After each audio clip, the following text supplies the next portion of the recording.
Iya, kalau nggak salah itu juga lewat apa namanya, Alkitab atau Alkitab tulisan-tulisan sebelumnya yang udah ada gitu ya. Jadi Musa juga dapat dari situ kan? Musa dan Yosua. Oke, ada yang bilang Musa dan Yosua, kemudian ini ada bilang Musa, terus ini sih bilang salinan. Lalu Yang penting Enggak, Musa, tapi maksudnya juga dia juga mengumpulkan kitab-kitab sebelumnya gitu, dapat pengetahuan Musa memang yang di itu, tapi dilanjutkan oleh tadi kitab-kitab sebelumnya, emang siapa yang nulis kitab-kitab sebelumnya? Enggak tahu, jelas kitab yang bukan Allah ya. nggak salah Bu Sofi pernah bahas deh. Jadi ada kitab-kitab, coba deh tanya Bu Sofi. Bu Sofi masih Ibu Sofi ini mana nih? Siapa? Musa ada ayatnya itu, setelah Musa menulis kitab-kitab itu. Kalian gimana sih? gini Bang, dari mana? Makanya aku waktu itu dengerin gitu. Coba Kalau bisa aku buktikan bahwa Musa tidak menulis 5 kitab Musa gimana? Buktikan. Ayo. Oke ya. Jadi gini, 5 kitab Musa itu tidak ditulis oleh Musa, ya, tetapi ditulis oleh Musa. Ini AQ 300 ini. Elia, aku jawab deh. Yang pasti bukan Allah. Bukan, jangan begitu ya, bukan ditulis oleh Musa Nababan, tetapi ditulis oleh Nabi Musa, gitu kira-kira. Jadi harus harus di atas teman-teman ya. Alia tidak kusalahin untuk hal ini ya. Yang menulis itu bukan Musa Nababan, tetapi Musa yang Nabi itu loh, gitu. Gitu kan deh kan? Nah gitu. Jadi karena aku AQ 200, langsung cepat aku nangkapnya teman-teman. Ya, yang pasti bukan CP. Iya mama kini di bawah. Iya. Apalagi deh?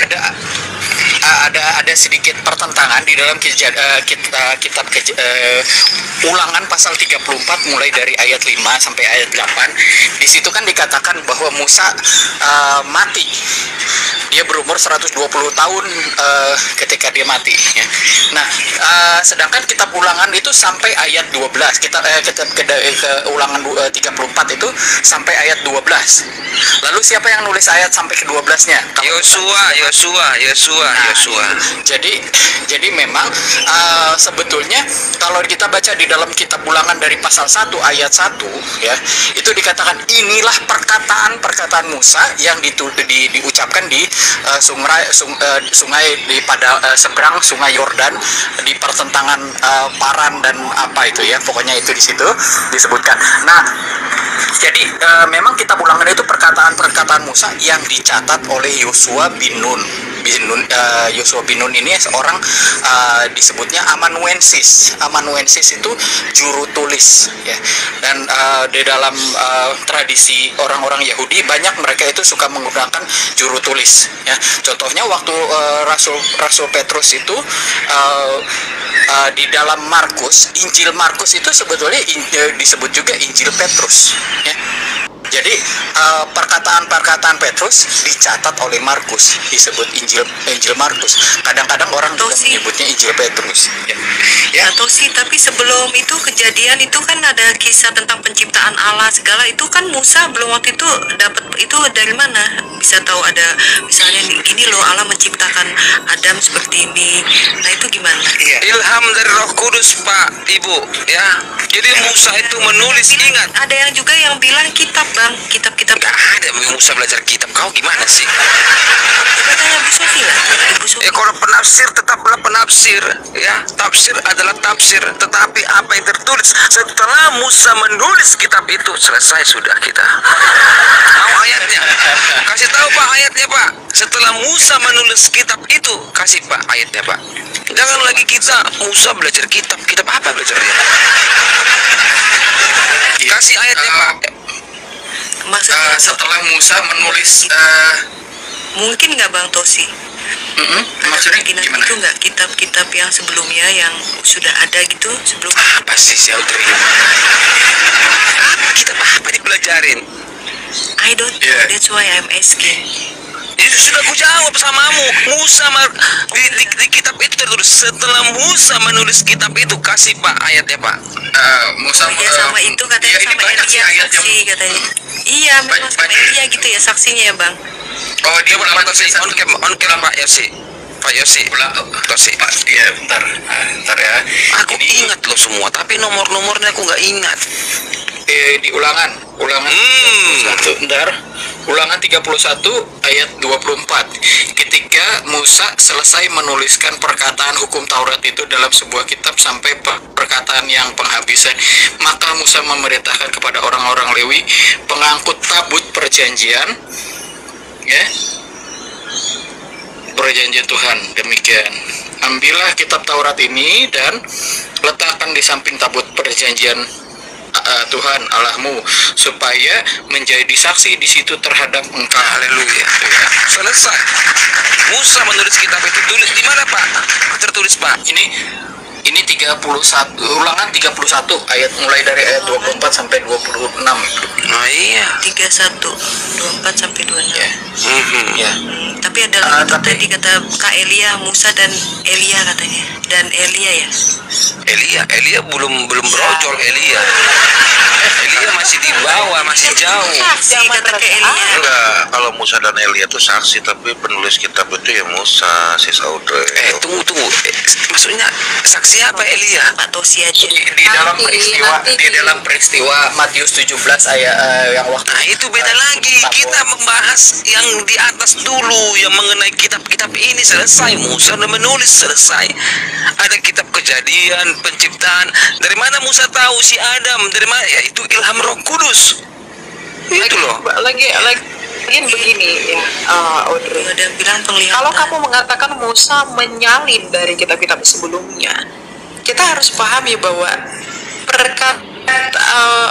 kitab Taurat itu di Kejadian, Keluaran, Imamat, Bilangan, Ulangan, Kak Elia jangan itu salah, aku juga semuanya percaya sudah itu. mencakup peristiwa. Cuma ada pandangan lain gitu loh Kak, makanya aku nanya. Aku juga yakin Musa diilhami Roh Kudus dan juga memang dia kayak mungkin dapat ya itu, tapi ada yang pandangan seperti itu, makanya aku nanya gitu loh. Gitu. Iya, tapi kan yang perlu dipertanyakan adalah kitab apa yang ada sebelum Musa. Karena Musa itu meskipun dia hidup itu 1500 tahun sebelum Masehi, tapi dia mewakili penciptaan dan mewakili Abraham. Dia mewakili semuanya. Nah, Ya aku juga jadi kitab apa yang ini sama saya? Ada yang namanya prasasti Enuma Elis. Iya, itu Bu Sofi pernah bahas. Jadi aku tanya gitu loh. Maksudnya jangan salah ya, Ya. teman-teman. Jadi memang prasasti Enuma Elis ini diperkirakan malah lebih tua dari Musa. Nah, tapi begini, kita harus ingat waktu Musa itu sebelum dia itu dipanggil Tuhan, dia itu umur 40 tahun keluar dari Mesir ya. Nah, kalau kita pikir dia ini seorang anak bangsawan, dia anak putri Firaun, anak adopsi, tetapi dia punya hak yang sama dalam hal pendidikan. Dia sekolah di sekolah-sekolah terbaik di Mesir saat itu. Soalnya ini kita tahu tentang hukum dui ganda saksi ya, di dalam Ulangan pasal 19 ayat 15 itu masih digunakan di dalam hukum semua negara sampai sekarang menggunakan itu untuk kasus kriminal. Kalau ada satu perkara kita harus punya 2 bukti saksi ya. Nah ini digunakan. Jadi bagaimana hal-hal yang dirumuskan sama Musa waktu itu di dalam kitab Taurat, di kitab Ulangan ini, itu dipergunakan sampai sekarang karena dia dididik di sebuah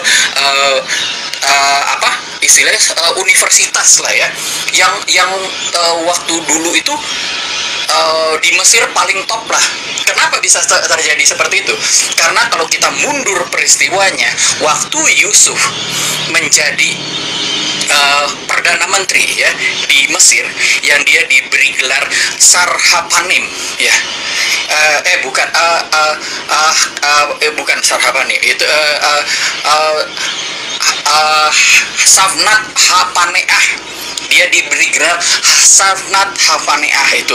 Jadi orang yang punya kereta kuda yang kedua. Ya. Dia itu jadi perdana menteri di sini, di sana waktu jadi Yusuf itu ya. Nah, dia itu memberikan kontribusi kepada dunia pendidikan di Mesir saat itu. Jadi semua warisan dari Yusuf ini akhirnya diterima sama Musa, dipelajari. Nah, salah satunya itu tentang dia menuliskan kitab Taurat ya. Semua peristiwa-peristiwa. Nah, kalau kita tahu dulu ada sebuah peristiwa ya di Alexandria. Udah. Jangan lanjut Pak. Itu hanya tafsiran Pak ya. Nggak boleh. Aku paling kutolak itu. Ya, aku nggak suka. Oke, lanjut. Oke, iya. Jadi ini emang apa the other side gitu ya istilahnya. Lalu ada orang mengatakan Yesus katanya belajar, katanya di mana orang Yesus belajar? Yesus belajar. Yohanes pasal 7 ayat 15, orang-orang Yahudi berkata, bagaimana orang ini bisa memiliki pengetahuan sedemikian karena dia tidak belajar. Nah itu ya, kasih tahu, buka ayatnya Pak, jangan lagi bilang Yesus belajar lagi. Yohanes pasal 7 ayat 15. Yohanes pasal 7 ayat 15. Saya tunjukin ayatnya. Ya, jadi Yesus dikatakan tidak belajar menurut orang-orang Yahudi. Kenapa? Kalau dia belajar, orang-orang Yahudi akan tahu dia itu belajar di Beit Midrash yang mana. Terus gurunya siapa, rabinya siapa. Ini saya tunjukin ya. Orang dia logos itu sendiri dibilang dia belajar, apa ini orang? Jadi Yohanes pasal 7 ayat 15. Bagaimana orang ini mempunyai pengetahuan demikian tanpa belajar ya. Jadi orang-orang Yahudi heran,